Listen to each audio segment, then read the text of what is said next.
देशातल्या लोकांसोबतच जगभरातल्या लोकांना गोव्याबद्दल एक नेहमीच वेगळं आकर्षण असतं आणि म्हणूनच गोव्याबद्दलच्या वेगवेगळ्या गोष्टी जाणून घेण्यासाठी, इथला निसर्ग अनुभवण्यासाठी आणि इथल्या व्यक्तींसोबत गप्पा मारून एक वेगळा गोवा प्रेक्षकांपर्यंत पोहोचवण्यासाठी असणाऱ्या या दूरदर्शनच्या खास अशा गोव्याच्या भूमीत नावाच्या कार्यक्रमात मी तुम्हा सर्वांचं स्वागत करते. आज आपल्यासोबत स्टुडिओमध्ये आहेत गोव्यातील एक नामांकित दिग्दर्शक साईनाथ परब सर. सर, तुमचं स्वागत आहे. नमस्कार. नमस्कार. आज आपण साईनाथ परब सरांशी चित्रपट या क्षेत्राबद्दल गप्पा मारणार आहोत. गोवा आणि चित्रपट या एका नाण्याच्या दोन बाजू असल्यासारख्या आहेत. चित्रपटाचं आणि गोव्याचं नातं हे प्रदीर्घ असं राहिलेलं आहे. वेगवेगळ्या चित्रपटांच्या माध्यमातून गोवा प्रेक्षकांसमोर आलेला आहे आणि प्रेक्षकांनाही तो आवडलेला आहे. सरांच्याबद्दल सांगायचं म्हटलं तर गेली 15 वर्ष सर चित्रपट क्षेत्रात काम करत आहेत. त्यांची सुरुवात नाटकामधून झाली असली तरी ते आता चित्रपट क्षेत्राकडे वळलेले आहेत आणि या क्षेत्रामध्ये ते अतिशय चांगलं काम करत आहेत. त्यांचा दिशा नावाचा एक चित्रपट वेगवेगळ्या महोत्सवांमध्ये वाखाणण्यात आला. त्यामध्ये भारतीय आंतरराष्ट्रीय चित्रपट महोत्सवात सुद्धा त्यांना अतिशय चांगली कौतुकाची थाप प्रेक्षकांकडून मिळाली. या चित्रपटासाठीच त्यांना गोवा सरकारचा उत्कृष्ट दिग्दर्शकाचा पुरस्कार सुद्धा प्राप्त झालेला आहे. शिवाय कलकत्ता आंतरराष्ट्रीय चित्रपट महोत्सवात सुद्धा या चित्रपटाची निवड झाली होती. हे करत असतानाच दिग्दर्शक समाजाचा असतो असं जसं म्हटलं जातं तसं सरांनी सामाजिक बांधिलकी सोबत ठेवून त्यांचं काम सुरू ठेवलेलं आहे. यामध्ये गोवा बाल हक्क आयोगासाठी तयार करण्यात आलेली शॉर्ट फिल्म असो किंवा घरगुती हिंसाचाराच्या बाबतीत होणारा अन्याय आणि त्याबाबत जनजागृती करण्यासाठी त्यांनी केलेली जानवर नावाची शॉर्ट फिल्म असो, संगत या संस्थेसाठी केलेली शॉर्ट फिल्म असो, अशा वेगवेगळ्या प्रकल्पाच्या अशा वेगवेगळ्या लघुपटांच्या माध्यमांमधून सुद्धा त्यांचं काम पुढे आलेलं आहे. आज आपण या कामाविषयी आणि गोव्याबद्दल त्यांच्याशी गप्पा मारणार आहोत. सर, स्वागत आहे तुमचं. तुमच्या कारकिर्दीची सुरुवात ही नाटकापासून सुरू झाली आणि तुम्ही चित्रपटाकडे वळलात. तर हा प्रवास कसा होता? खरं सांगायचं तर नाटकापासूनच अशी नाही सुरुवात झाली चित्रकलेपासून. लहानपणापासून मला व्हिज्युअल आर्टची खूप आवड आहे. म्हणजे शब्दांपेक्षा दृश्यातून व्यक्त होणं हे कुठेतरी खूप आवडतं आणि त्यामुळे लहानपणी चित्र जास्त काढायचो. शाळेत पण चित्र जास्त काढायचो आणि हळूहळू नंतर जसे कॉलेजमध्ये गेलो मित्रांबरोबर, कॉमर्समध्ये ग्रॅज्युएशन केलं, त्यानंतर जाणवलं की कुठेतरी हे क्षेत्र आपलं नाही आहे. मी एका बँकमध्ये नोकरी पण करत होतो काही दिवस, पण तिथे लक्ष लागत नव्हतं. सो एवढ्यात एकदा कला अकादमीच्या रंगमेळमध्ये काही जागा आहे कॅज्युअल आर्टिस्टसाठी अशी एक न्यूज वाचली आणि सहज म्हणून इंटरव्ह्यूला गेलो आणि एक मोनोलॉग प्रेझेंट केला आणि सिलेक्ट झालो आणि तिथपासून मग नाट्य क्षेत्राचा प्रवास सुरू झाला आणि मला एक खूप इंटरेस्टिंग वाटलं. म्हणजे मला जे हवं होतं एक्सप्रेस करायला ते कुठेतरी मला नाटकातून मिळू लागलं. सो 3-4 वर्ष ते केलं. परत भूक वाढली, नवीन काहीतरी प्रयोग करायचा विचार आला मनात आणि नवीन गोष्टी शिकू लागलो. तर सुरुवातीला मी साऊंडकडे वळलो. व्हिज्युअलपेक्षा म्हणजे एक वेगळा काहीतरी प्रयोग करूया म्हणून साऊंडकडे वळलो. तर साऊंडमध्ये बरेच प्रयोग केले, तिथे काही शिकलो गोष्टी आणि नंतर एका न्यूज चॅनलमध्ये व्हिडिओ एडिटर म्हणून जॉईन झालो. गोवन आय म्हणून एक न्यूज चॅनल होता, तिथे व्हिडिओ एडिटर म्हणून जॉईन झालो आणि असा झपाटल्यासारखा मी ते एडिट करत बसायचो आणि मला जाणवलं की हेच आहे माझं, मला जे काही करायचं आहे ते हेच आहे. सो तिथून सुरुवात झाली. नंतर मी इथे दुसऱ्या एका चॅनलमध्ये कामाला लागलो व्हिडिओ एडिटरच म्हणून आणि असं स्टुडिओ असा ओपन असायचा, हातात कॅमेरा मिळायचा, तर तिथे प्रयोग सुरू झाले आणि मला जाणवलं की दृश्यांची एक भाषा असते.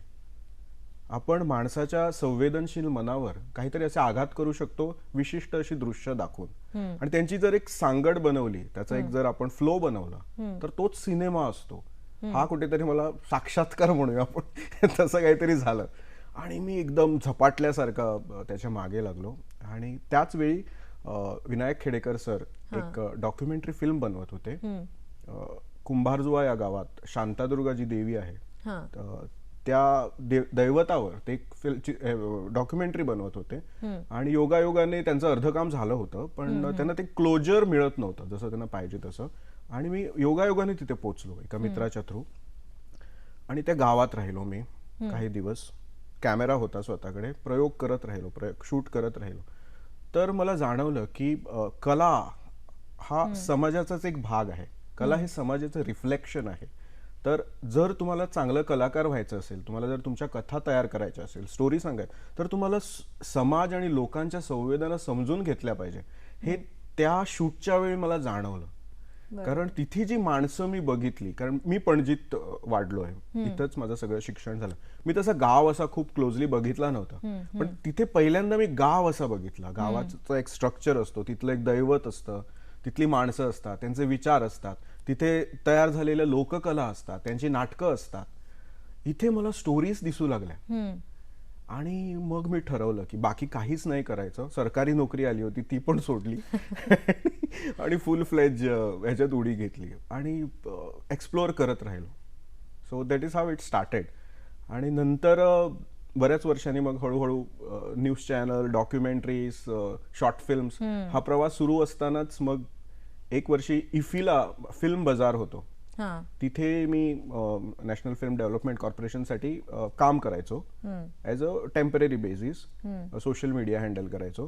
तिथे काही काही असे लेक्चर ऐकता ऐकताच परत एक साक्षात्कार झाला की आपण स्टोरी लिहावी आणि तिथून मग लेखनाचा एक वेगळा हे सुरू झाला आणि त्याच्यामुळेच दिशा तसं तयार झालं. So this was the overall journey असं आपण म्हणू शकतो इन शॉर्ट. आता मला भीती नाही वाटत रस्ता ओलांडताना, पायाखालची वाळू अलगद पळून जाताना. पण तू दूर नको ना जाऊस, हरवेन मी स्वतःला.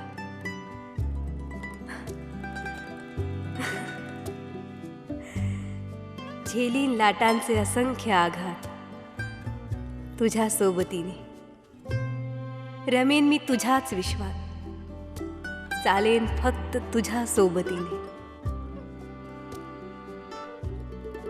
जसा तुम्हाला तुमच्यातल्या दिग्दर्शकाचा साक्षात्कार झाला, तसा दिशा जेव्हा रिलीज झाला तेव्हा प्रेक्षकांनाही एका वेगळ्या दिग्दर्शकाचा साक्षात्कार झाला असं म्हणता येईल.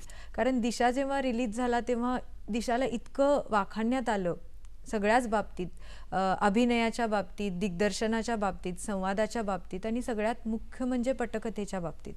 तर तो प्रवास कसा होता? दिशाचा इतका संवेदनशील विषय तुम्ही हाताळलात, तर तो विषय हाताळण्याचं कसं ठरवलं, हा प्रवास आम्हाला जाणून घ्यायला आवडेल. चित्रपट क्षेत्र असं आहे की बरेच लोक चित्रपट क्षेत्राकडे ग्लॅमर किंवा त्याच्यात जो एक लार्जर दॅन लाईफ ॲस्पेक्ट असतो त्याच्यामुळे वळतं, फेम असतो, त्याच्यात बरंच नाव मिळतं. पण माझा प्रवास तसा नव्हता. मी पूर्वीपासून मला स्वतःला एक एक्सप्रेशन हवं होतं, आपण अभिव्यक्ती म्हणतो ना, ते एक्सप्रेशन एक हवं होतं, नाहीतर माझी घुसमट होत होती. तर मला जाणवलं की मी ते दृश्यातून, जसं मग अशी मी म्हटलं, दृश्यातून मी चांगलं सांगू शकतो. तर माझ्या अवतीभोवती घडलेल्या काही अशा गोष्टी होत्या आणि मी माझ्या मित्र, माझे नातेवाईक किंवा माझे ओळखीचे जी माणसं होती त्यांच्या आयुष्यात घडलेल्या अशा काही गोष्टी होत्या. त्याच्यातनं माझं एक मला रिअलायझेशन आलं आणि मला वाटलं मी ते दृश्यांच्या माध्यमातून सांगावं. त्याचवेळी काय झालं, मी नाटक खूप करत होतो. थिएटर अकॅडमीला आमची एक एकांकिका आम्ही बसवली होती, ही वाट दूर जाते म्हणून. दिनकर बेडेकर यांची एकांकिका होती. मी आणि सिद्धी उपाध्ये त्याच्यात प्रमुख भूमिका करायचो. सुनील देवांचं दिग्दर्शन होतं. तर काय झालं की नाटक ऑलमोस्ट 1-1.5 महिने प्रोसेसमध्ये होतं आणि तो प्रोसेस इतका इंटरेस्टिंग होता की 2च कॅरेक्टर होते आणि आम्ही रिहर्स करता करता करता मला जाणवलं की अरे हे माझंच आयुष्य आहे, हे जे चाललंय ना हे माझंच आयुष्य आहे आणि आमच्या समाजात हे कॅरेक्टर्स मला दिसत आहे. संगीता, हेमंत, हे सगळे कॅरेक्टर्स आपल्या अवतीभोवती आहे हे जाणवलं. तर मग मी म्हटलं हे कुठल्या माध्यमातून मी चांगलं व्यक्त करू शकतो. नाटकात तर आम्ही केलंच होतं, आम्हाला पहिलं बक्षीस मिळालं पुण्याला, सिद्धीला उत्कृष्ट अभिनयाचं पारितोषिक पण मिळालं. आणि मला वाटलं की नाही, हा प्रवास इथे थांबत नाही, अजून ह्याच्यावर काहीतरी झालं पाहिजे. कसं एक्सप्रेस करू शकतो, कविता लिहू शकतो का, चित्र काढू शकतो का, की ह्याच्यावर सिनेमा बनवू शकतो, असा विषय आला. आणि जसं मी NFDC ला तिथे फिल्म बाजारला मी ते काही लेक्चर्स ऐकले होते, ते ऐकता ऐकता मला जाणवलं की माझ्याकडे हे आहे, मी ह्यातले सीन्स आहे ना ते मी चित्रपटाच्या स्वरूपात, दृश्यांच्या स्वरूपात मांडून त्यातनं एक कथा सांगू शकतो. आणि मी असाच म्हणून एक फर्स्ट ड्राफ्ट लिहिला असाच लिहिला, काही असं इंटेन्शन नव्हतं फिल्म बनवणार म्हणून. आणि मी काही माझ्या मित्रांना तो वाचून दाखवला, तर त्यांना पण तो आवडला. ते म्हणाले चांगलं स्पार्क आहे म्हणाले या कथेत, तू डेव्हलप कर म्हणून. आणि काहीच येत नव्हतं, कारण मी ऑफिशियली असं फॉर्मली ट्रेंड नाहीये कुठल्या क्षेत्रात. फक्त एक्सप्रेस करायचं, प्रयोग करायचा, हा एकच पिंड आहे माझा. त्यामुळे लिहित राहिलो. 1 वर्ष लागलं मला. 11 ड्राफ्ट लिहिले त्या कथेचे. 11 वेळा मी ती कथा परत परत परत लिहिली. ते स्टिकी पॅड्स येतात, ते माझ्या रूमवर असे भिंतीला चिकटवलेले असायचे आणि त्या एका पॅडवर एक सीन लिहिलेला असायचा. असा तो सगळं लिहून लिहून मी दिवस रात्र त्याच्याकडे बघत बसायचो. ह्या सीन नंतर हे, ह्या सीन नंतर हे, असं. आणि त्या कथेत कसं होतं तेजश्री, की देर वॉज नो असा एक डेंटडँट फॅक्टर असतो सिनेमा, म्हणजे तो असा अट्रॅक्ट, असं त्या कथेत काहीच नव्हतं. कथा एकदम साधी, सोपी, सरळ होती. तर 2 तास प्रेक्षकांना एंगेज कसं करून ठेवायचं, हा सगळ्यात मोठा चॅलेंज होता दिशामध्ये. बरोबर. तर मला त्यामुळे आणखीन खोलात उतरवावं लागलं, की माणसाच्या संवेदना कशा असतात, तो कसा विचार करतो. आणि मला तो प्रोसेस करता करता मी स्वतः कुठेतरी एक्सप्लोअर करत राहिलो स्वतःला. म्हणजे आपण म्हणतो ना, आपण स्वतःला स्वतः सापडतो, असा काहीतरी प्रकार घडला त्या चित्रपटातून. आणि मग काही तंत्र, टेक्निकली मी साऊंड होतोच. आणि अगेन मग नेक्स्ट मोठा प्रश्न येतो तो बजेटचा. तर चित्रपट बनवणं हे like it's a very costly affair. तसं तितकं सोपं नाहीये. पण आय वॉज व्हेरी फॉर्च्युनेट, मी खूप लकी आहे असं म्हणेन, की आमच्या पिढीला जो नवीन डिजिटल सिनेमॅटोग्राफीचा किंवा डिजिटल सिनेमाचा जो ट्रेंड आलाय, त्याला आम्ही फर्स्ट एक्सपोज झालेली पिढी आहोत. माझी पिढी फर्स्ट एक्सपोज झालेली आहे. त्यामुळे असे काही कॅमेरा हातात आले जे त्या लेवलचं काम देऊ शकतात. हो. आणि इफीमुळे समजलं की आपलं काम आपण जगभर नेऊ शकतो. फक्त तुमच्याकडे एक ऑनेस्ट, एक क्लिअर अशी कथा असायला हवी. आणि त्यांचं जे बेसिक फॉर्मॅट आहे, तंत्र आहे, त्याच्यात ती बसली पाहिजे. तर आपण कुठेही जाऊ शकतो हे जाणवलं. आणि म्हटलं करूया, चल प्रयोग. घेतली उडी. आणि 2-3 वर्ष लागली मला करायला. बट खूप त्रास झाले, तेही सांगतो, इतकं सोपं नव्हतं. खूप त्रास झाले. पण बऱ्याच मित्रांनी मदत केली, गोव्यातील लोकांनी खूप मदत केली. म्हणजे नाट्य क्षेत्रात ज्यांच्याशी ओळखी होत्या ते सगळे पुढे आले आणि सगळ्यांनी खूप मदत केली. आणि त्याच्यामुळे हा चित्रपट होऊ शकला असं मी म्हणेन. सगळं क्रेडिट मी तसं त्यांनाच देतो. I was just like captain, पुढे जात होतो. पण it was very good experience, very good experience. तर तुम्ही पटकथेचा प्रवास आम्हाला सांगितला. पटकथा नेमकी काय आहे हे जर थोडक्यात आमच्या प्रेक्षकांना कळालं. पटकथा म्हणजे तसा त्याचा जो कोर आहे तो असा आहे की एक अंध मुलगी असते आणि ती अंध असली तरी तिचे बाकीचे सेन्सेस खूप पॉवरफुल आहे, डेव्हलप झालेले आहे. आणि एक सॉफ्टवेअर इंजिनियर असतो जो एक डिव्हाइस बनवतोय अंध लोकांसाठी, त्याचं नाव दिशा आहे त्या डिव्हाइसचं. आणि त्याला प्रयोग करायला एक माणूस पाहिजे. तो म्हणून तो एक अंधांच्या शाळेत जातो, तिथे बघायला, ऑब्झर्व करायला की आपलं डिव्हाइस कसं आपण इम्प्लिमेंट करू. तिथे त्याला ही मुलगी दिसते आणि ही मुलगी आहे ती जरा ओव्हर टॅलेंटेड, किंवा आपण म्हणतो की तिच्याकडे एक सिक्स्थ सेन्स आहे, अशी ती मुलगी आहे. तर ते प्रयोग बाजूलाच राहतात, हा तिच्या प्रेमात पडतो, अशी ती कथा आहे. आणि मग त्यांचं लग्न होतं आणि मग कॉन्सिक्वेन्सेस काय होतात त्याच्यावर आहे. पण मेन कोर अशी होती त्या सिनेमाची की आपण आयुष्यात एक डीपली किंवा आपली खूप तळमळ असते कुठली तरी एक गोष्ट मिळवायला, पण एकदा ती गोष्ट मिळाली ना आपल्याला त्याची किंमत राहत नाही. हे लग्नाच्या बाबतीत पण होतं बऱ्याचदा. तर हेमंत त्या क्लासला रिप्रेझेंट करतो. तर मी प्रयत्न केला याचा शोध घ्यायचा की असं का होतं, काय होतं, आपण कशाच्या मागे पडतोय, आपण कुणाचा वापर करतोय का की कुणी आपला वापर करतोय का ह्या सगळ्या प्रवासात. आणि शेवटी तिथे पोचल्यावर तरी तुम्ही काय साध्य करणार, असे बरेच प्रश्न उभे राहिले. तर ती सगळी जर्नी ह्या फिल्ममध्ये मी ट्रेस करायचा प्रयत्न केलाय. पण माझा जो सेंटर कॅरेक्टर आहे तो संगीता आहे. शी इज रिप्रेझेंटिंग दॅट फेमिनॅनिटी, एक ते आपलं आत्मनिर्भरतेचं एक स्त्रियांचं हे आहे ना, ती जर्नी आहे. आणि शेवटी म्हणजे त्याच्यात एक मी वाक्य आहे की शेवटी तुमची काठी उचलून तुम्हाला चालावं लागतं. बरोबर. कुणी तुमच्या बरोबर नसतं, शेवटी आपली काठी. तुम्ही आधार म्हणून टेम्पररी कुणाचा आधार घेऊ शकता, पण आपली काठी शेवटी आपल्याला घेऊन चालावं लागतं. That is the whole core of the story. हो. पण हे असं मी प्लॅन केलं नव्हतं काहीच, ते असं सापडत राहिलं. बेस बेडेकर सरांची आहे, ते मी मान्य करतो. त्या कथेची बेस आहे, पण त्याच्यात बऱ्याच गोष्टी सापडल्या आणि मजा म्हणजे मलाच नाही सापडल्या, जे अभिनय करत होते त्यांना पण सापडलं. हो. तो ओव्हरऑल प्रोसेस खूप मजेशीर होता, त्यामुळे खूप काही शिकलो. अगदीच सर, एक प्रेक्षक म्हणून जेव्हा ती रचना प्रेक्षकांनी बघितली तेव्हा प्रेक्षकांना पण खूप वेगवेगळ्या गोष्टी सापडल्या. कारण इफ्फीमध्ये दिशाला मिळालेला प्रतिसाद उदंड होता. त्यानंतर गोवा मराठी चित्रपट महोत्सव असो किंवा कलकत्ता आंतरराष्ट्रीय चित्रपट महोत्सव, प्रेक्षकांकडून येणाऱ्या प्रतिक्रिया कशा होत्या सर? सगळ्यात अगोदर बऱ्याच जणांना वाटलं की ते डिव्हाइस खरंच आहे म्हणून. तर काही अंध शाळेमधली काही माणसं आली होती, ते मला म्हणाली की आम्हाला हे डिव्हाइस मिळेल का, अशा पण काही प्रतिक्रिया आल्या. कलकत्तामध्ये तर एक माणूस खूप भावूक होऊन येऊन माझ्याकडे भांडला लिटरली. पण मी समजू शकत होतो. तो म्हणाला नाही नाही, ही अशीच माणसं असतात. म्हणजे त्याला ते खरंच वाटलं शेवटी, म्हणजे हे खरं आहे का असं. पण ते प्रेमापोटी होतं म्हणजे, आणि त्याला ती एक सिंपती होती त्या कॅरेक्टर बद्दल, त्याच्यामुळे. आणि नंतर त्याने माझ्याकडे ती CD मागून घेतली, मला बघायचं आहे, परत बघायचा चित्रपट वगैरे, असे बरेच झाले. गोव्यात पण खूप चांगला प्रतिसाद मिळाला. हो, आयनॉक्सला पण मी 7 दिवस रिलीज केली होती.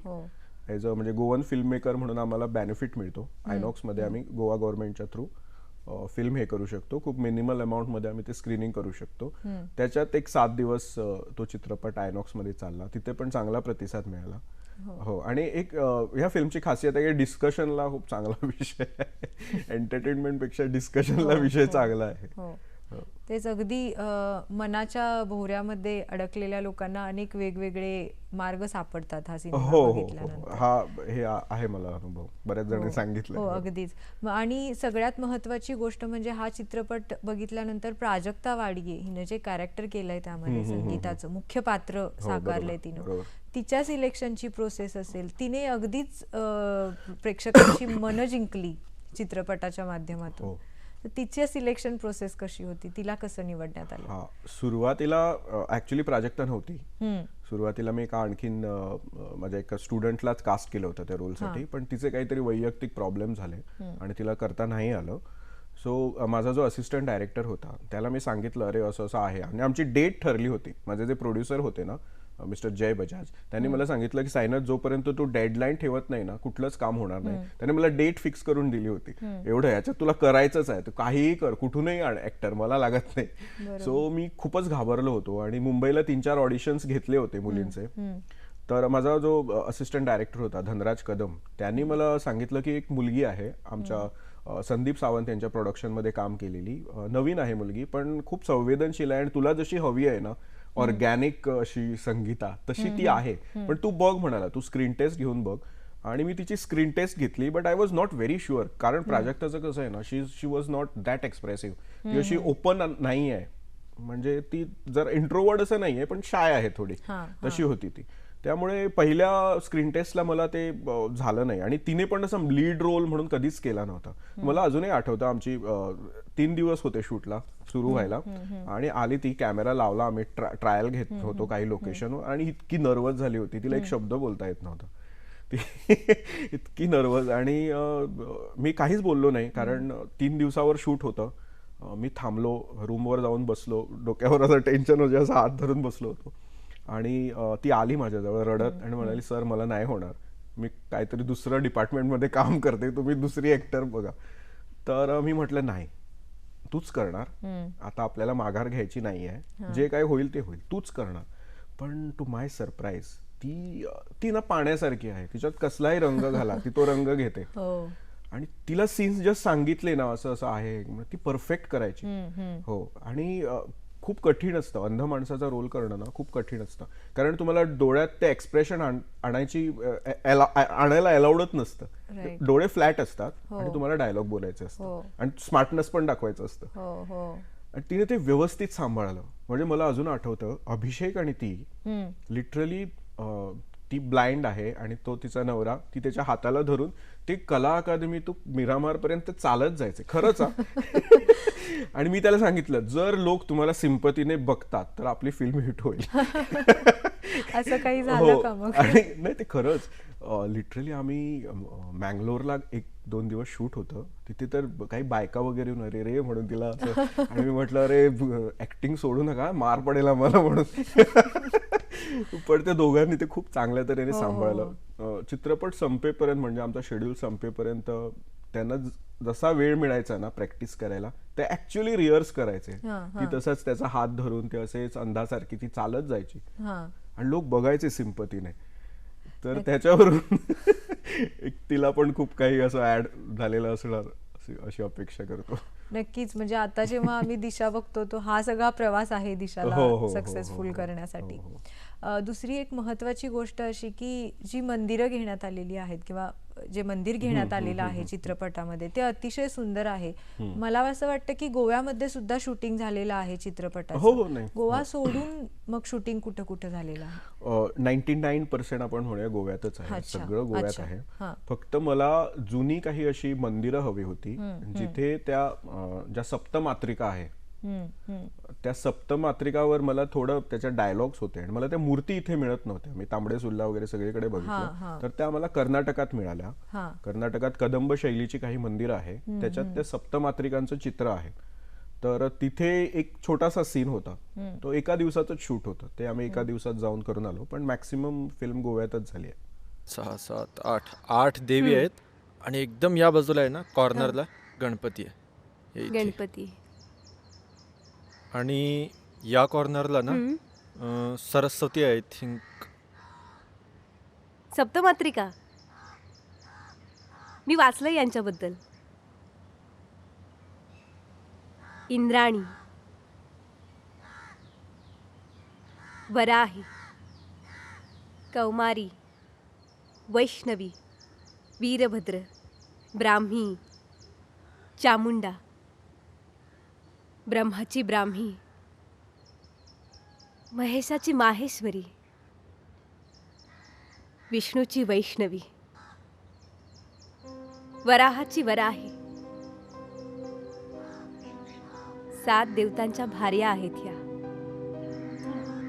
शक्ती स्वरूप अर्धांगिनी.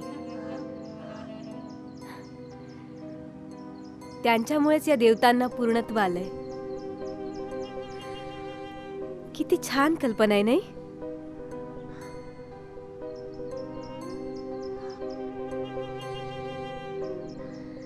हेमंत, दिशा हा तर एक संवेदनशील विषय हाताळलेलाच आहे सर, पण तुमचं जे काम आहे ते नेहमीच सामाजिक बांधिलकीला आणि सामाजिक विषयांना पुढे नेणारं काम आहे. जसं की बाल हक्क आयोगासाठी तुम्ही केलेली शॉर्ट फिल्म असो, गोवा कुणबी साड्यावरती सुद्धा तुम्ही काम केलेलं आहे, परंपरा आणि कलेचा अगदी संगम म्हणता येईल. असे जे विषय तुम्ही हाताळले तर त्या विषयांबद्दल पण आम्हाला थोडं सांगा. हो, म्हणजे कसं आहे ना, एक तो रिसर्च तो पिंड आहे, आवडतं मला काहीतरी शोधायचं, तो पूर्वीपासून आहे.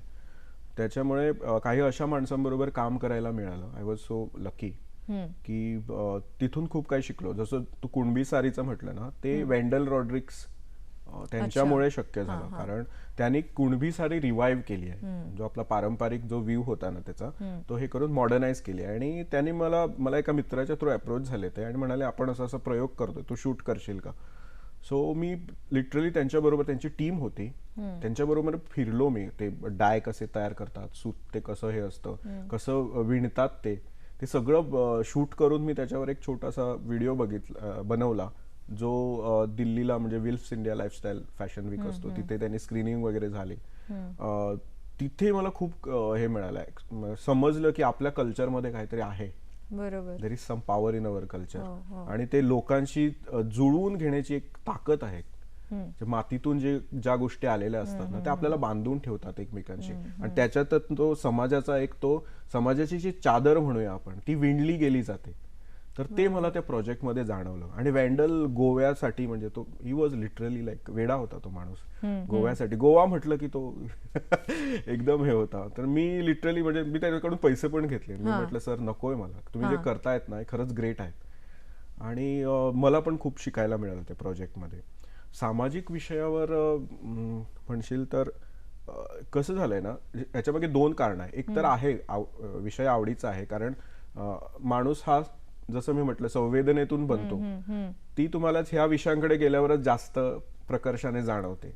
तो एक भाग आहे. आणि दुसरं म्हणजे गोव्यात कमर्शियल इंडस्ट्री नाही आहे फिल्म मेकिंगची.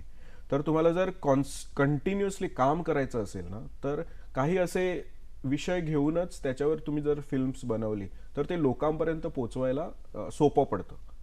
हे दुसरं रिझन होतं. म्हणून मी मोस्टली माझे जे दरवर्षी आता काही ना काही छोटे प्रोजेक्ट्स असतात ते सामाजिक विषयांना धरूनच असतात मोस्टली. हो.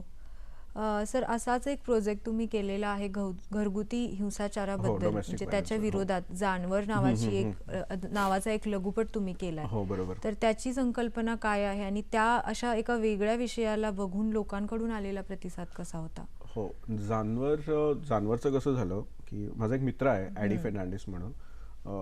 ही कथा खरी कथा आहे. त्याच्या एका मैत्रिणीच्या बाबतीत घडलेली ही कथा आहे, जी विक्टिम होती. आणि कसं होतं ना तेजश्री, एकदा तुला मार खायची सवय झाली ना नवऱ्याकडून किंवा नवऱ्याला बायकोकडून, तर माणसाला काही दिवसांनी वाटायला लागतं की आपलं हेच नशीब आहे, आपल्याला ह्यातनं मुक्ती नाही आहे, आणि तो ते मान्य करून मार खात राहतो आयुष्यभर. तर मला त्याने ही कथा सांगितली की अशी अशी एक बाई आहे आणि तिच्या घरात असा असा प्रकार घडतो, आणि तो खूप ब्रुटल प्रकार होता. म्हणजे लिटरली तिला मारून मारून तिचं तोंड वगैरे, म्हणजे विचारूच नको इतकं ते वाईट होतं. आणि म्हणाला आपल्याला काहीतरी करायचं यार, म्हणाले या विषयावर काहीतरी करायचं, तू लिहू शकतोस का? मी म्हटलं लिहितो, पण कुठल्याही कथेला एक क्लोजर लागतं. तर ह्या कथेला आपण क्लोजर काय देणार आहोत? कारण रिअल आयुष्यातच तिच्या आयुष्यात तिला क्लोजर नाही आहे, ती अजूनही मार खाते आहे. तर आपण काय क्लोजर देणार आहोत? तर तो म्हणाला विचार कर ना, तू काय हे करू शकतो. तर मी लिहायला सुरुवात केली आणि मीच स्वतः उत्तर शोधू लागलो. मी माझ्या मनात जे प्रश्न होते ते मी एक पोलीस कॅरेक्टर तयार केली, लेडी पोलीस, जी माधुरी शेटकर यांनी केलाय रोल.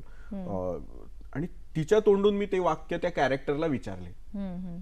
म्हणजे पोलीस आहे, कायदा व्यवस्था आहे, समाज आहे तुला मदत करणारा, तरी तू का मार खातेस? असे काही मी प्रश्न तिला विचारले. आणि ती त्यातनं जे उत्तर देत होती त्यातनं ती कथा अशी डेव्हलप होत गेली. आणि शेवटी मग हळूहळू आणून मी तिला एक रिअलायझेशन द्यायचा प्रयत्न केला त्या कथेतून.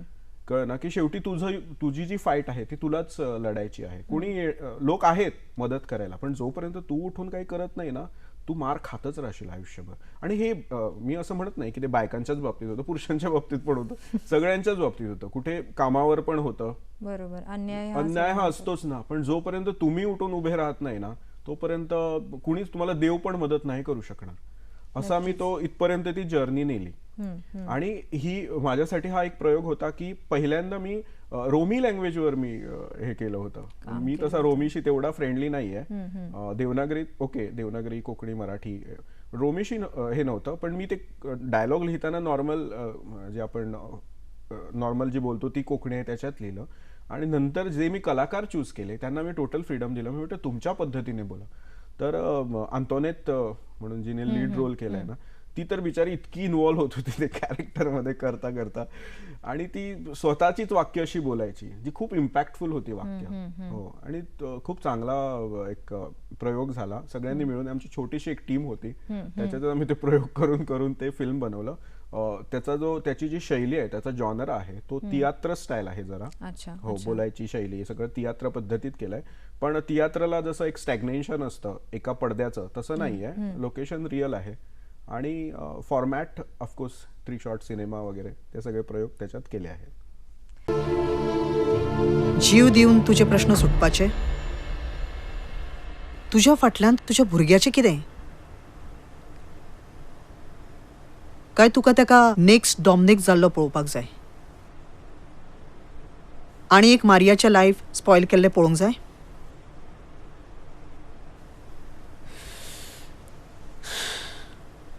मारिया, हांगा कितलेशेच लोक आसा तुज्या खातीर हेल्प करपाक तुका.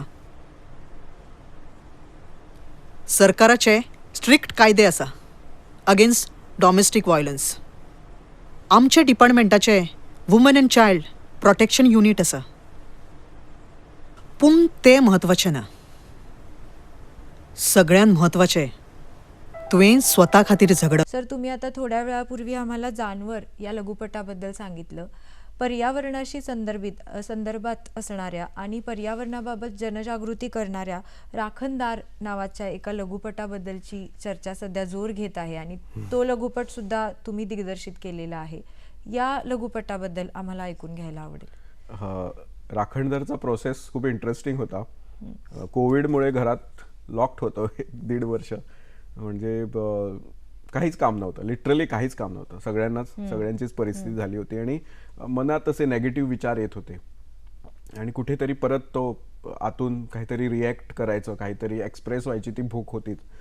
तर माझे एक मित्र आहे फोंड्याचे, श्रीकांत गावडे म्हणून. म्हणजे एक स्वतः प्रोफेसर आहे, थिएटर आर्ट शिकवतात. तर ते मला त्यांनी एकदा फोन केला, म्हणाले की आपल्याला काहीतरी असे सामाजिक विषयावर एक फिल्म बनवायची आहे, तर तुझ्याकडे काही कथा आहे का? मी म्हटलं नाही रे, का तुझ्याकडे असेल तर सांग, मी तुला डेव्हलप करून देतो. तर त्यांनी मला ॲम्ब्युलन्सवर एक कथा सांगितली. ॲम्ब्युलन्स पोचायला उशीर होतो आणि माणूस मरतो वगैरे. मी म्हटलं श्रीकांत, खूप रटाळ झाला आहे विषय, याच्यावर बरेच शॉर्ट फिल्म्स आहेत. तू यूट्यूबवर ॲम्ब्युलन्स फिल्म म्हणून मारते 10 चित्रपट येतात. मी म्हटलं मी काही वेगळा प्रयोग करू का? तर म्हणाला कर. आणि बऱ्याच वर्षापासून माझ्या मनात ना गोवन लेजंड्स जे आहेत, गोव्यात ज्या संकल्पना आहे किंवा गोव्यातील दैवत आहे, लोकदैवत आहे, त्याच्याबद्दल मला खूप कुतूहल आहे आणि आपुलकी पण आहे. तर जो राखणदार ह्या विषयावर मला खूप आवड होती काहीतरी करायची. मी एकदा डॉक्युमेंटरी करायचा प्रयत्न पण केला होता, पण ती झाली नाही. तर मी म्हटलं ह्याच्यावर का करू नये. आणि गोव्यात एक फेमस ती एक काय म्हणतात ते आपण, एक बिलीव्ह सिस्टम आहे की तुम्ही काही जर चुकीचं केलं तर राखणदार तुम्हाला लपवतो. तर हा पॉइंट होता, तो मनात कुठेतरी लहानपणापासून राहिला होता की राखणदार आहे तो लपवतो, काहीतरी चूक केली तर आता चूक काय दाखवायची याच्यात, तो विषय आला. तर म्हटलं की मला ज्याचा खूप त्रास होतो ते म्हणजे आपले जे नैसर्गिक झरे आहेत किंवा पाण्याचे स्तोत्र आहेत किंवा जंगलात आपण पिकनिकला जातो, तिथे आपण खूप घाण करतो, दारूच्या बाटल्या फोडतो, प्लॅस्टिकच्या पिशव्या. हे दृश्य माझ्यासाठी तरी खूप डिस्टर्बिंग आहे. मी बराच डिस्टर्ब होतो असं काही पाहिलं की. पावसाळ्यात हमखास असे प्रकार होतात आणि तरुण पिढी जास्त ह्याला. तर मी म्हटलं अशा एका तरुणाला या राखणदाराने लपवलं तर असा एक विचार आला आणि ह्या कथेचं बीज डोक्यात गेलं. लिटरली 2 दिवसात मी ते लिहून काढलं. आणि ह्या कथेचे म्हणजे या शॉर्ट फिल्मचे प्रोड्युसर समीर खेडेकर, त्यांना आम्ही भेटलो आणि मी त्यांना वाचून दाखवलं. असं 1 पेजवर लिहिला होता मी कन्सेप्ट, वाचून दाखवलं. तो म्हणाला साईनाथ परफेक्ट आहे म्हणाला, आमची संस्था पण ह्याच्यावरच काम करत असते. आम्ही वर्षातून एकदा जाऊन सगळ्या बाटल्या वगैरे क्लीन करून अवेअरनेस क्रिएट करत असतो. तू लिही म्हणाला, हे खूप चांगलं आहे. आणि लिटरली त्या दिवसात कुणाला सेटवर ॲडिशनल माणूस आणायची परिस्थिती नव्हती. सगळं अफोर्ड होऊ शकलं असतं तरी लाईटमॅन किंवा हे. तर मी ठरवलं की मी एकटाच करणार, जे काही करणार ते एकटाच करणार. तर right from script, camera, editing, colour grading सगळं एकटाच करायचं असं ठरवलं. आणि तो प्रवास सुरू झाला. सीन्स डिव्हिजन झालं, शॉर्ट डिव्हिजन झालं आणि रिहर्सल घ्यायला गेलो. तर त्यांच्याकडे कलाकार, ट्रेंड कलाकार नव्हते कॅमेरासाठी लागणारे. सगळी मुलं नवीन होती. एक श्रीकांत अनुभवी असा ऍक्टर होता, ज्याच्याबरोबर मी पण पूर्वी काम केलेलं होतं. तर काही रिहर्सल्स झाल्या आणि मग मी ठरवलं की मी जे लिहिलं होतं त्याच्याशी जास्त चिकटून नाही राहायचं. त्यांना विचारायचं, तुम्ही जर पिकनिक स्पॉटवर गेला तर तुम्ही काय करणार, आणि ते हे करून काढायचं. तर तिथे मी तो कॉन्ट्रास्ट क्रिएट केला. लाईक त्याच्यात एक सीन आहे, पोलीस अडवतो मुलांना आणि विचारतो दारू नाही आणली ना, ते नाही म्हणतात आणि नंतर ते त्याला धमकी देतात की तुझं नाव भाईला सांगेन, भाऊला सांगेन, असं करून. मग पोलीस कसा घाबरतो, म्हणजे पोलिसांना त्यांना हवं असतं काहीतरी ऍक्शन घ्यायला, पण आमची सिस्टीम अशी आहे की ती त्याला पण अडवते. असे काही सीन्स मी तिथे इम्प्रोव्हाइज केले आणि त्या मुलांनी खरंच छान काम केलंय.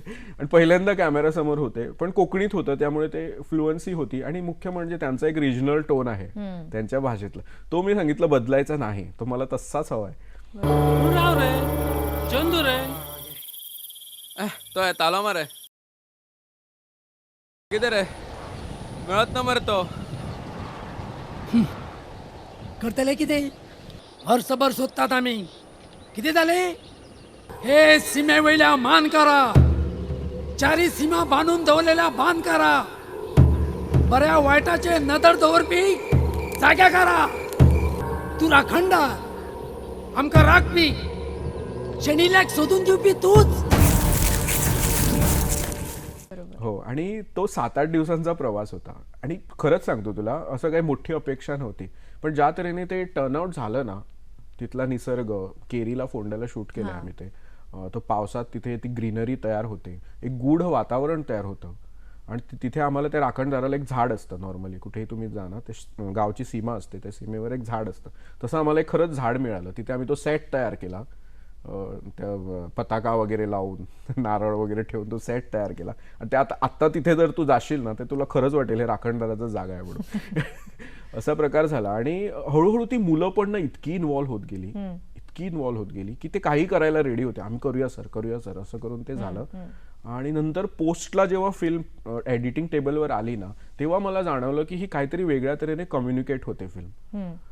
आणि त्याच्यानंतर अगेन कोविडमुळे आम्हाला तसं ते फुल फ्लेज दाखवता नाही आली. पण आमचं मेन इंटेन्शन आहे तिथं दर कॉलेजमध्ये, प्रत्येक शाळात, प्रत्येक गणेशोत्सव मंडळ म्हणा किंवा कुठला ग्रुप आहे, तिथे नेऊन ही फिल्म दाखवायची, तिथे दाखवायची. तर असे प्रयोग मी 2-3 केले आहेत. एक डॉन बॉस्को मासकॉम कॉलेज आहे, म्हणजे फिल्म मेकिंग मध्ये आहे मुलं, त्यांच्यासाठी 1-2 प्रयोग केले. तिथे मला खूप चांगला प्रतिसाद मिळाला. नंतर गोवा कॉलेज ऑफ थिएटर आर्टसाठी पण एक स्क्रीनिंग केली, तिथे पण चांगला प्रतिसाद मिळाला. नंतर फीडबॅक येतात, ते बरेच मजेशीर असतात. तर लोक क्युरिओसिटीने येतात. सगळ्यांना ती राखणदाराची क्युरिओसिटी आहे, त्यामुळे लोक येतात. पण तिथे येऊन ते वेगळ्या तऱ्हेने सिरियस होऊन जातात. म्हणजे मी असं नोटीस केलं की स्क्रीनिंग झाल्यानंतर 5-10 मिनिटं कोणी बोलतच नाही, ते सुन्न होऊन जातात. आणि नंतर त्यांचे एक प्रश्न यायला लागतात. तर मी हा म्हणून ऐकून घेतो, काही रिएक्ट करत नाही, तुमच्या तऱ्हेने ठरवा, असा मी तो एक स्टँड ठेवलाय. पण आता परत जर कॉलेजेस सुरू झाल्या ना, तर आम्हाला गोव्यातील प्रत्येक कॉलेजमध्ये ती फिल्म नेऊन दाखवायची आहे. पण सर, कशा पद्धतीचे प्रश्न येतात तरुण पिढीचे?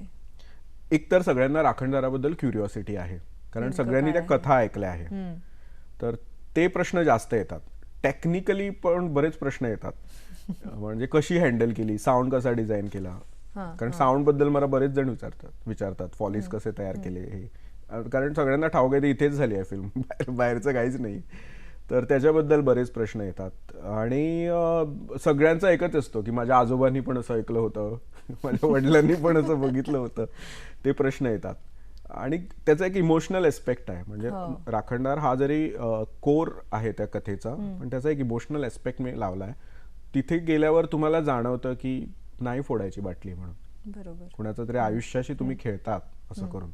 तर एक जरी माणसं बदलला ना कोणीतरी, मी सक्सेस म्हणेन. बाय, हो आमचो जाग्याचो देव. हा, हो आमकां सगळ्या राखता ह्या गावात, कळ्ळें? आमची झाडां पेडां, आमची शेतां तोच पळयता.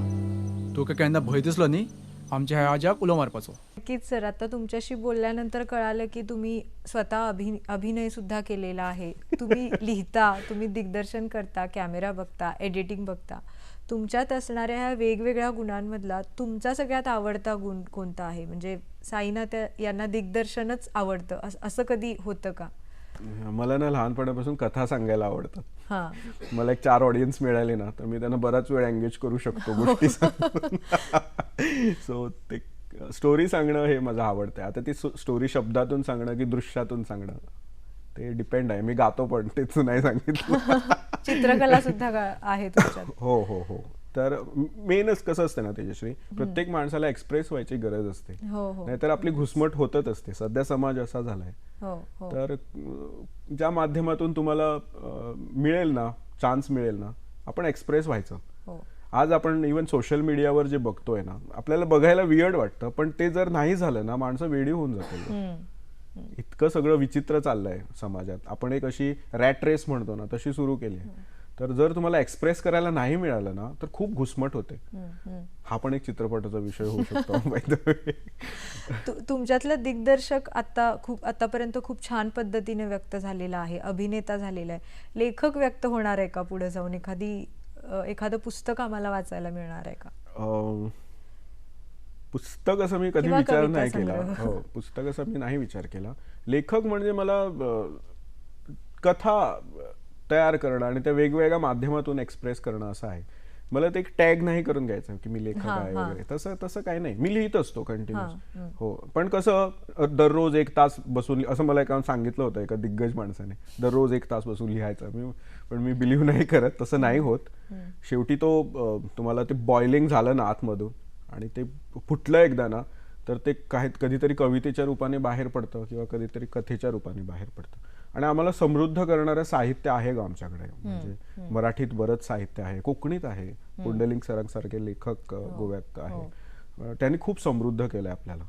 कारण त्याच्यात आपण एक छोटंसं जरी कॉन्ट्रीब्युशन दिलं ना तरी जीवन सार्थक झालं असं वाटेल. जसं तुम्ही म्हणालात सर की खूप साहित्य आहे, तसं चित्रपट क्षेत्रामध्ये सुद्धा करण्यासारखं खूप आहे. हो, आणि हो, याच्यासाठी नक्कीच. असणारा जो प्लॅटफॉर्म आहे ते असं म्हटलं जातं की मुंबई किंवा ज्या मेट्रो सिटीज आहेत तिथं गेल्यानंतरच तुमचं करिअर बिल्ड होऊ शकतं किंवा तुम्ही उभं राहू शकता. तुमचं जे करिअर बघितलेलं आहे मी, ते गोव्यात राहून गोव्यासाठी तयार केलेलं करिअर आहे. कधी वाटलं नाही का सर की मुंबईला जाऊयात, इंडिपेंडेंटली काम करूयात, हो, नाव करूयात? नावाचं मला माहित नाही, पण मला जे आवडतं जसं मी सांगितलं एक्सप्रेस व्हायला आवडतं. मुंबई इंडस्ट्रीचं कसं आहे ना की ती कमर्शियल इंडस्ट्री आहे. जसं आपण इंडस्ट्री म्हटलं की त्याच्यात बिझनेस येतो आणि त्या चक्रात जर माणूस एकदा अडकला ना तर मला माहित नाही तो कितपत एक्सप्रेसिव्ह राहू शकतो आपल्या क्राफ्टच्या बद्दल.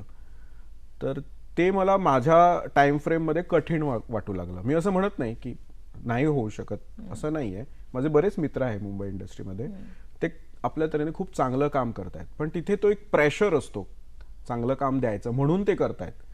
त्यांना आतून किती वाटतं हा वेगळा प्रश्न आहे. सो ती एक वेगळी इंडस्ट्री आहे, मी तसं हे म्हणत नाही. पण तिथे गेल्यावर माझ्याकडे जी टाइम फ्रेम होती ना, माझं आयुष्य जर तू बघितलं ना, माझ्याकडे तेवढा वेळच नव्हता तिथे जाऊन कुणाला असिस्ट करून काहीतरी शिकून तिथे आपलं एस्टॅब्लिशमेंट करायचं किंवा कमर्शियली सक्सेस मिळवायचं नाव, हे नव्हतंच. आणि माझी पर्सनल आवड पण तशी नाही आहे ग. सो मला वाटलं मला जे एक्सप्रेस करायचं आहे ते इथे करायला मिळतं ना, आणि मी ते खूप एन्जॉय करतोय, तर वाय नॉट. कधी झालं, नशिबाने गेलो कुठेतरी गेलो. पण चित्रपटाने मला बऱ्याच माणसांशी जोडलं नाही. बरेच मला अशी माणसं मिळाली ज्यांनी बघून मग ते एका तऱ्हेने जोडले जातात तुमच्याशी. ते होत आहे. शेवटी एक्सप्रेस करायचं एवढंच असतं, बाकी काहीच नसतं, असं मला तर माझं पर्सनल मत आहे. सर, तुम्ही वेगवेगळ्या व्यक्ती तुम्हाला भेटल्या असं म्हणालात आणि त्या व्यक्तींचा प्रभाव सुद्धा तुमच्या कामावरती किंवा तुमच्यावरती आहे, तर त्या व्यक्तींच्या बद्दल थोडं जर आम्हाला सांगितलं. अशी स्पेसिफिक अशी एक व्यक्ती नाही ग, पण इव्हन आता काही लेखक, काही चित्रपट निर्माते वगैरे असे आहेत बेडेकर ना. सर म्हणाला. हो हो हो, असे बरीच नाव आहे, म्हणजे मोठी यादी होईल तसं घ्यायला. अच्छा. पण मी एक पूर्वीपासून मी एक असा हे ठेवलाय की जो कोणी आपल्याला मिळतो, म्हणजे आता समजा मला तू भेटलीस, मी तुझ्याकडून पण काही शिकायचा प्रयत्न करतो, कळ ना. आणि प्रत्येकाकडे काही ना काही असतंच, प्रत्येकाकडे एक कथा असते दडलेली, तर तुम्हाला ती काढता आली ना तर कधी कधी खूप इंटरेस्टिंग विषय तयार होतात. तर माझ्याकडे आता माझ्या पुढच्या स्क्रिप्ट पण आहेत, त्या पण मी तसंच कुणाला भेटलो काही इंटरेस्टिंग वाटलं की लगेच मी ते नोट डाऊन करून घेतो. तर एक अशी व्यक्ती नाहीये, पण आहे, बऱ्याच जणांचा प्रभाव आहे तसा. आपण सर तुमच्या स्क्रिप्ट बद्दल पण बोलणार आहोत, पण त्याच्या आधी इंडिपेंडंट फिल्म मेकिंग हा जो एक प्रकार आता उदयास आलेला आहे आणि त्याच्यासाठी व्यासपीठ सुद्धा खूप आहेत आणि तुम्ही स्वतः एक इंडिपेंडंट फिल्म मेकर आहात, तर त्याबद्दल आत्ताच्या नवीन युवकांना तुम्हाला सांगायला आवडेल का? हा प्रकार काय आहे? या प्रकारात जर तुम्हाला पुढे वाटचाल करायची असेल तर ती कशी करायला हवी? हो, कारण मी आणखी एक असं करतो की मला जर मध्ये वेळ असला तर मी वेगवेगळ्या कॉलेजमध्ये, शाळामध्ये जाऊन फिल्म मेकिंगवर मी वर्कशॉप्स घेतो. ॲप्रिसिएशन असतं, फिल्म ॲप्रिसिएशन असतं, टेक्निकली त्यांना पाहिजे असेल तर त्याच्यावर पण घेतो. मुख्य उद्देश असा आहे की एक ती कम्युनिकेशन आणि एक तो नेटवर्क सुरू व्हायला हवा गोव्यात, जो नाही आहे. तो उद्देश मुख्य असतो. तिथे मला खूप इंटरेस्टिंग मुलं भेटतात ज्यांना फिल्म करायची असते, पण अजूनही आपल्या समाजात एक असं चित्र आहे की फिल्म म्हटलं की मोठी इंडस्ट्री, ग्लॅमर, हे ते जे आहे, आपण नाही म्हणू शकत नाही, पण त्या व्यतिरिक्त एक असं माध्यम आहे जे खूप पॉवरफुल आहे एक्सप्रेस करायला. त्याच्याबद्दल मी जास्त सांगत असतो तरुण मुलांना. तर मग तिथून प्रश्न येतात बरेच, मग आम्ही प्रयोग पण करतो, असे वेगवेगळे एक्सपेरिमेंट्स चालूच असतात. कंटिन्युअस चालूच असतात. पण माझ्या मते तरी सुरुवातीला जर तुम्ही ते असं घेतलं की ते तुमचं एक्सप्रेशनचं माध्यम आहे असं जर घेतलं आणि काम करायला सुरुवात केली ना, तर त्याच्यातनं खूप चांगला समाज घडू शकतो असं मी मानतो. मग तुम्हाला ते करिअर म्हणून घ्यायचं आहे, फुल फ्लेज त्याच्यात करायचं, तर एक कुठली तरी स्ट्रीम चूज करायची त्याच्यातली, कारण ते वास्ट आहे. It's like a big orchestra. त्याच्यात वेगळे वेगळे कलाकार असतात, वादक असतात, गायक असतात. तसा तो सिनेमा सुद्धा एक मोठा ऑर्केस्ट्राच आहे. तर त्यातला एक विषय आपण निवडायचा आणि त्यात आपल्याला स्वतःला झोकून द्यायचं, डेडिकेट करायचं. चांगलं गोव्यात खूप टॅलेंटेड मुलं आहे. बरोबर. हो, आणि ती इंडस्ट्रीत नाव पण करतात जाऊन, पण आपल्याला दिसत नाही का, कारण टेक्निकल साइड मधली दिसत नाही. ऑन कॅमेरा जे येतात तेच दिसतात शेवटी. बरोबर. हो. So पण असा सर, प्रकार आहे. हा जो इंडिपेंडंट फिल्म मेकिंग हा जो प्रकार उदयास आलेला आहे, हा.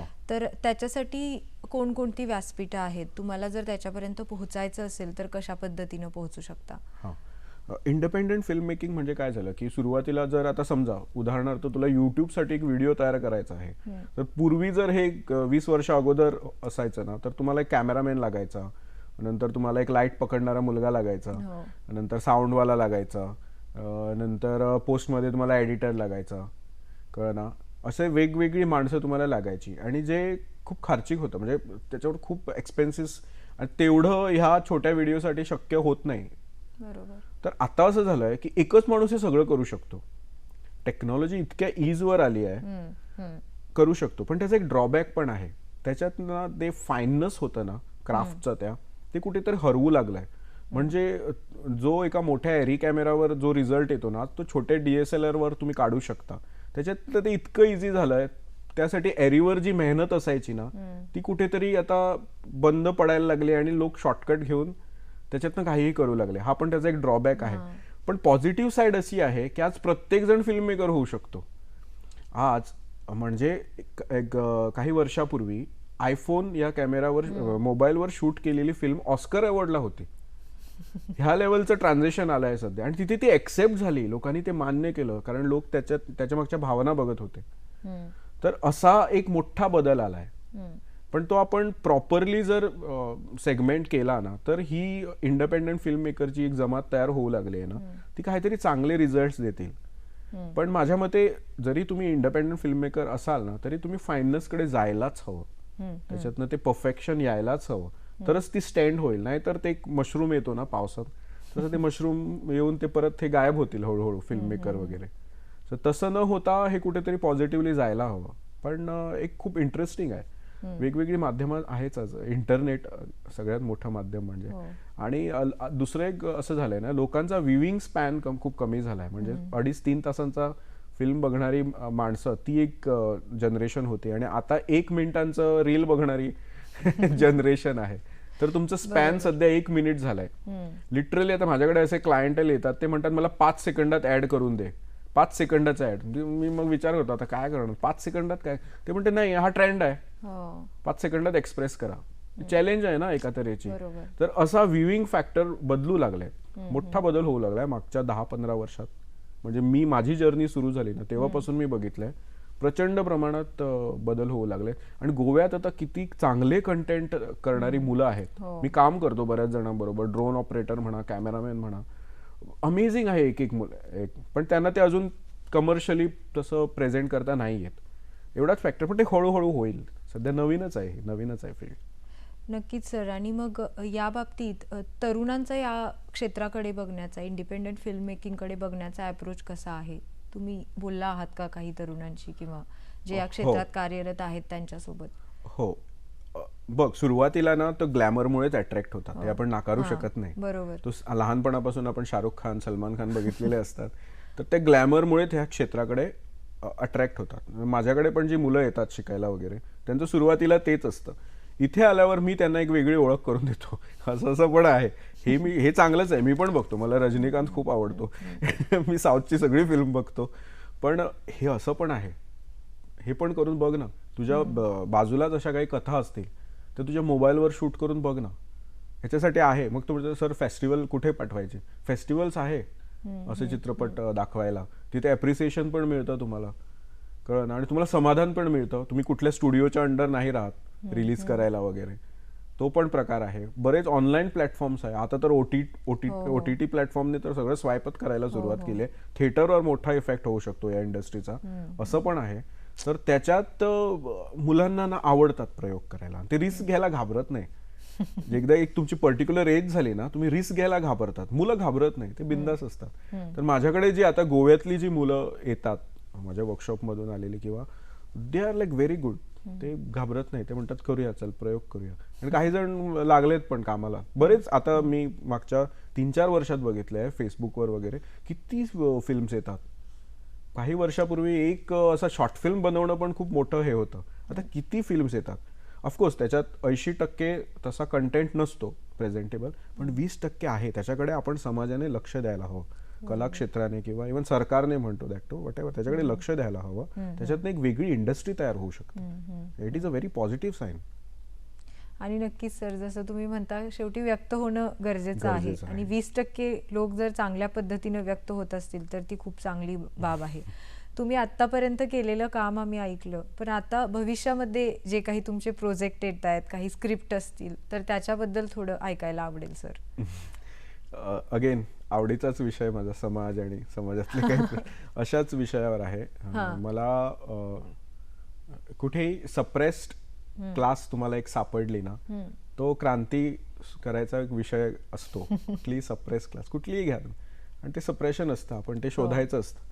आणि तुम्ही जर संवेदनशील असाल तर तुम्हाला ते दिसतं कुठे आहे ते. तर मी असे विषय शोधत असतो. आणि मोस्टली एक स्त्रियांच्या बाबतीत जे आपल्या समाजाने एक हे ठेवला होता बऱ्याच वर्षापासून, दृष्टिकोन ठेवला होता पुरुष प्रधान समाजात, त्याच्यातनं मला एक ती सप्रेस क्लास दिसली. दिशा पण लिटल बिट त्याचंच रिप्रेझेंटेशन आहे. अशा काही कथा आहे माझ्याकडे लिहिलेल्या. पण सध्या एका वेगळ्या विषयावर काम चालू आहे. त्याचे 2-3 ड्राफ्ट झाले आहेत. तर जर सगळं व्यवस्थित झालं तर मे बी ह्याच वर्षी मी ऑन फ्लोअर जाऊन एक नेक्स्ट फिल्म म्हणजे करणार, असं आहे. बघूया. नक्कीच तुम्ही जे वेगवेगळे विषय आतापर्यंत हाताळले, तसे भविष्यातही वेगवेगळे विषय आम्हाला बघण्याची इच्छा आहे. आज आपल्या स्टुडिओमध्ये आपल्यासोबत गप्पा मारल्या दिग्दर्शक साईनाथ परब सर यांनी. सामाजिक बांधिलकीला धरून असणारे वेगवेगळे संवेदनशील विषय त्यांनी आत्तापर्यंत त्यांच्या कामामधून मांडलेले आहेत. मग दिशा हा चित्रपट असो किंवा वेगवेगळे लघुपट असो, येत्या काही दिवसातच ते एक चित्रपट घेऊन, एक संवेदनशील विषयावरचा चित्रपट घेऊन पुन्हा प्रेक्षकांसोबत समोर येणार आहेत. त्यांच्या पुढील वाटचालीसाठी आमच्या खूप खूप शुभेच्छा. आज तुम्ही येथे आलात, आमच्याशी गप्पा मारल्या, आम्हाला वेळ दिला, म्हणून धन्यवाद सर. धन्यवाद तेजश्री. धन्यवाद.